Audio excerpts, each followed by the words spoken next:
What's going on, guys? My name is Psyche and welcome back to Dead Cells. Today will finally be the day where we do another tier list. Today I'm going to be doing the 2.4 melee tier list. And before we get started, I just want to say that this time around I'm going to be rating things slightly differently than I did last time. The entire video this time around will be timestamped. I'll be rating everything in alphabetical order. And on top of that, if you want to just see the entire full tier list in one picture, then you can always use the timestamp to skip to that section. So here are a few criteria on how I rate my weapons. My tier list ranks from D tier to S tier. A D tier means you are more likely to hurt yourself than for the weapon to be beneficial. It's just more trouble than it's worth and just avoid it. A C tier weapon can work in fringe/meme builds, but it needs a lot of support. Or it can just work as a placeholder weapon. A B tier weapon is considered to be average. It's completely capable of winning, but it may need a little support or a little effort to make it work. If I used an A tier weapon, I would be fairly comfortable with winning if used, and overall it is a very good item. And an S tier item is both good and fun to use. Or it has some kind of learning curve, has versatility or other kind of depth to it that makes it stand out from the average good weapon. A weapon has to be good at both biomes and bosses for it to reach the top of my tier list. If it's bad against one of the two, it still cannot score high. However, this is not the case for support weapons. A support weapon doesn't have to be good at both, since with now how backpacks work, you can just switch out a shield for bosses. But a support weapon is ranked based on how much flavor it brings to the build. On top of this, my ratings in this tier list is from a 5 BC perspective, and my ratings assume that you cannot dual bind. Now, currently you can still do it, it's just that the devs said you cannot do it in a future update, so I'm just thinking ahead. It was highly requested last time around that I will be showing some footage of some of these weapons that I'm talking about, though just keep in mind that there are just way too many weapons in the game at the moment. I will not have footage for every single one of these weapons, it's just too much for me. Also, a side note, I am not rating the cursed sword or the rusty sword. Without further ado, let's get started with the 2.4 melee tier list in Dead Cells.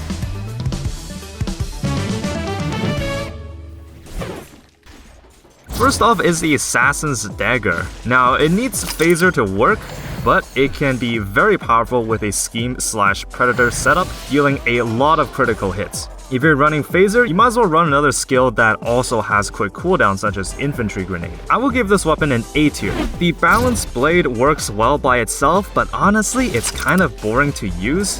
I rarely pick this up. It can work as a main weapon, and I would say it actually does more damage to bosses than the Giant Killer, and it probably feels better to use because it's faster. Overall, I don't use this weapon too much, so I will give it a C tier. The Blood Sword is a very powerful bleed source. For those that don't know, I featured it in a Blood Sword run, and that was the run where I no-hit all of the bosses in my run. That being said though, the only downside with the Blood Sword is that it has no breach, meaning you cannot stun the enemy if you hit it a bunch of times, which means you probably need some way to DPS the enemies down before they attack you, or you just have some kind of other support such as a Bloodthirsty shield. Overall though, pretty good weapon I would say. The broadsword has been buffed in the 2.4 update. It is very slow, but the damage it does is no joke. Now, assuming that you cannot dual bind, it's probably worse than it was before.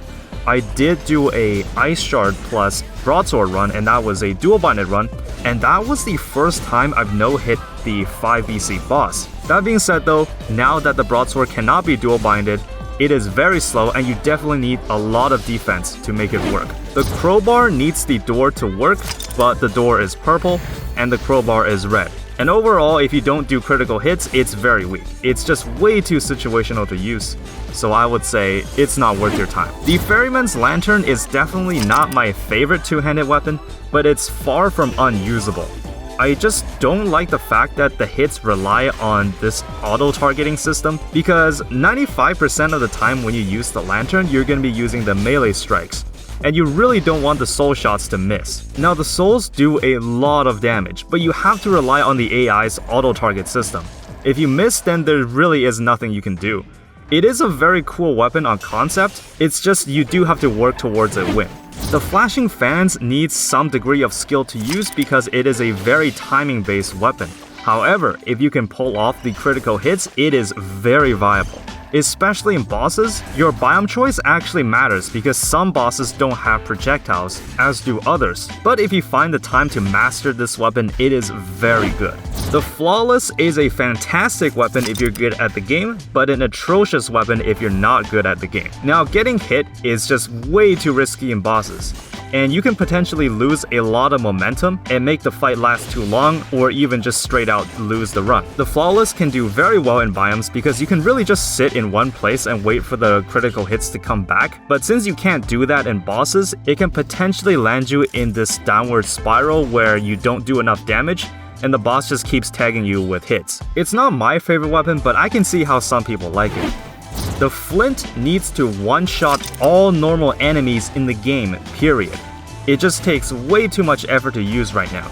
As you can see here in this footage, I have 5 stats in the prisoner's quarters, and a single charged attack from the Flint cannot kill a failed experiment. Now, I don't know about you, but this is a little bit embarrassing. The Flint also was one of the weapons that did not get a buff in the recent patch, and I honestly think they can buff this weapon's damage even more because you're using a lot of your resources to land a single hit because you cannot move while you're charging the attack, and it takes a lot of time to even charge up the weapon. Overall, I can see the Flint being useful, it's just that at the moment it's just way too weak.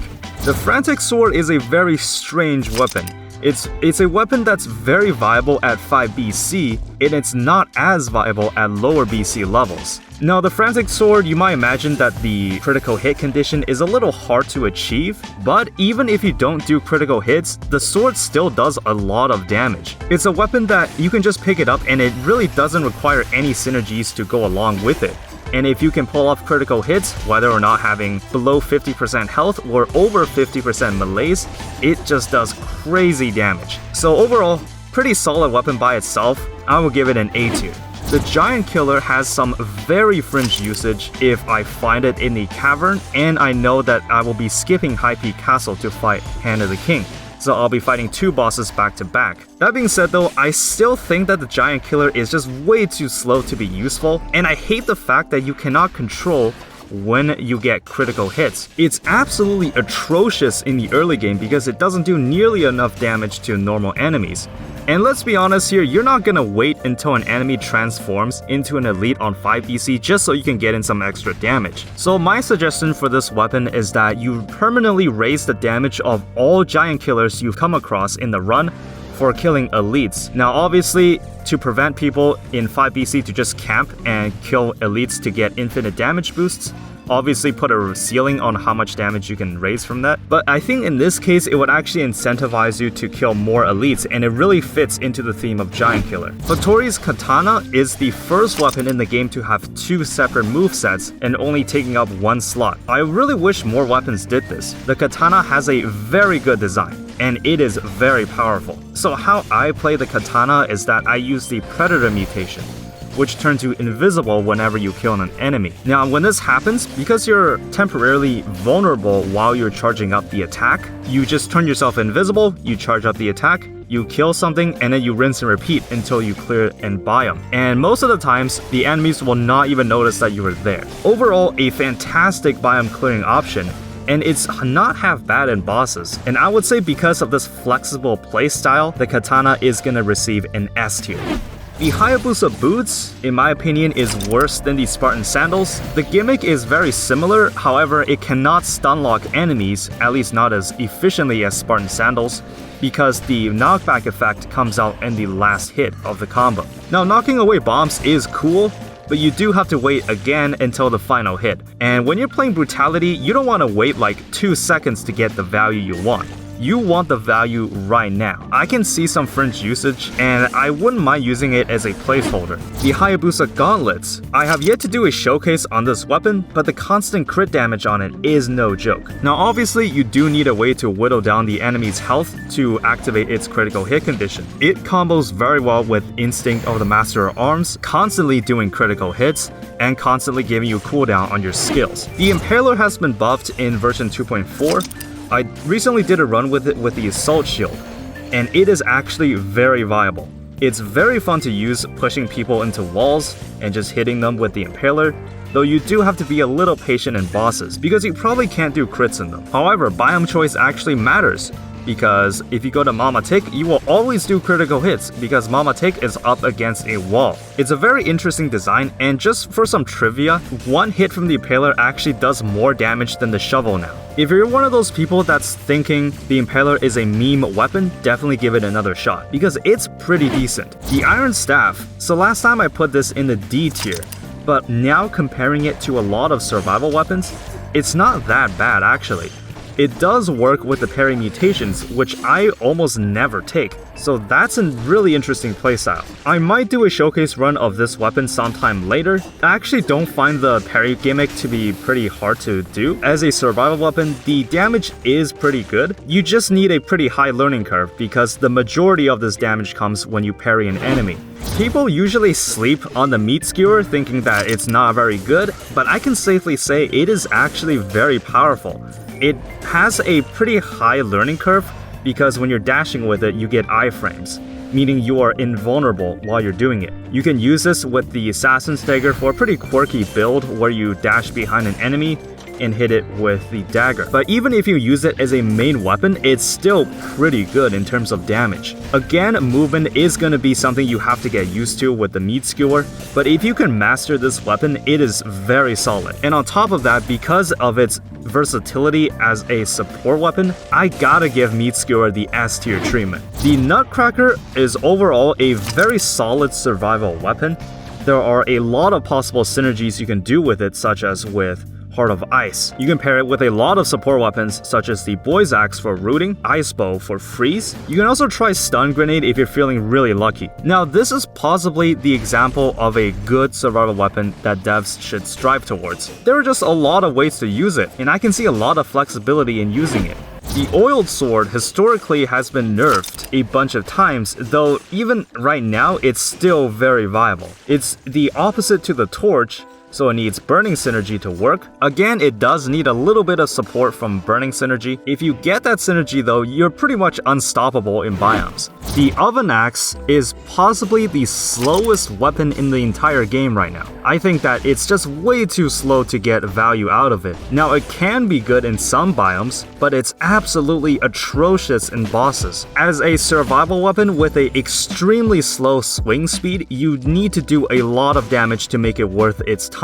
And currently, it's just not worth it. If I were to do an estimate, one hit from the Oven Axe needs to do this much damage to a boss for me to maybe consider using it. But right now, way too slow. The Rapier has been buffed in the recent patch. Now it has a larger critical hit window, and it makes Porcupine more viable, since you're probably going to be rolling a lot. The real flavor in the Rapier really, I think, is from the Porcupine mutation, because you can fit a lot of crazy things in there, such as Snake Fangs for poison, Blood Sword for bleed, so a lot of interesting synergies. And when you get some nice affixes on the Rapier, comboing with a status effect in your backpack is just pretty good. Damage-wise, it is solid, and it also has some flexibility. The Rhythm and Bazooki has a pretty high learning curve, but it is very useful if you use it right. I did do a run with this weapon in the past. If you want to check that out, go ahead. It is a timing-based weapon, and it's one of the few weapons that's not good if you just spam it, because you will rarely find success if you spam with the Rhythm and Bazooki.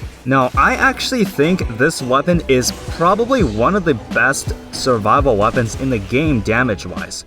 The damage done by it is actually worth your time using, unlike, some other survival weapons. So believe it or not, I'm gonna put the Rhythm and Bazooki in the S tier. I just really like the design of this weapon, and it's very powerful. The Sadist Stiletto historically has been nerfed and then buffed again. I debated about having it in the S tier, but I just don't think it's that fun to use.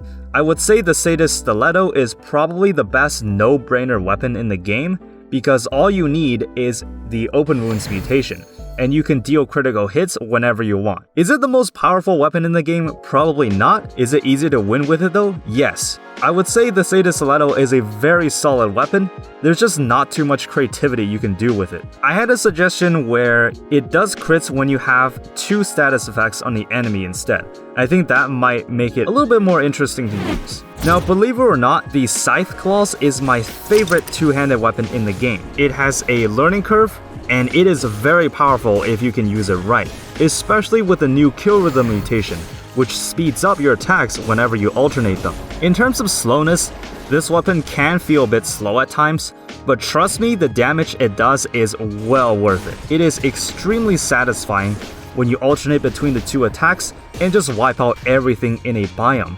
And even in bosses with the help of the cocoon skill, which allows you to parry, it has some very good defensive options as well. So Scythe Claws, I'm gonna say it's also an S tier weapon. Seismic Strike, you can use it to lock down enemies with Wolf Trap or Heart of Ice.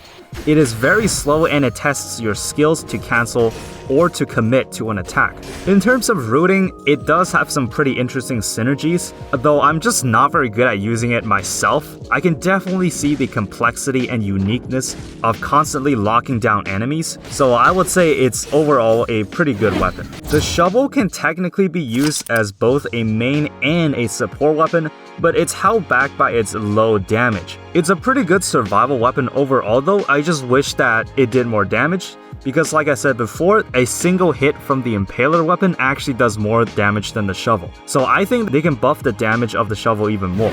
The Shrapnel Axis got a buff in the recent patch. It works very well with Ripper now.